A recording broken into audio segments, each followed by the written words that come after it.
Hi மீனு, எப்படி இருக்க?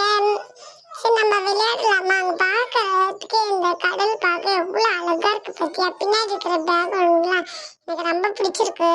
அது பொதுவா எனக்கு அந்த தேங்காய் மரத்தை பார்த்தாவே எவ்வளவு அழகா இருக்கு பத்தியா? உனக்கு எப்படி, எது உனக்கு பிடிச்சிருக்கு? தண்ணி பிடிச்சிருக்கா, அந்த உனக்கு இருக்க அந்த தேங்காய் மரம் பிடிச்சிருக்காப்பா? ஹாய் ராஜு, எனக்கு எல்லாமே பிடிச்சிருக்கு. தண்ணியும் பிடிச்சிருக்கு, தேங்காய் மரமும் பிடிச்சிருக்குப்பா. பார்க்க எவ்வளோ அழகா இருக்கு பத்தியா? நம்ம வீட்டுக்குள்ளவே டிவி பார்த்துட்டு இருக்குது இந்த மாதிரி இயற்கையெல்லாம் பார்க்கும்போது ரொம்ப மகிழ்ச்சியா இருக்கு. நம்ம விளையாடலாம். சரி, பாப்பா போய் விளையாடலாம். சரிங்க guys, இன்னொரு நம்மள இந்த விளையாட்டு முடிஞ்சிச்சு.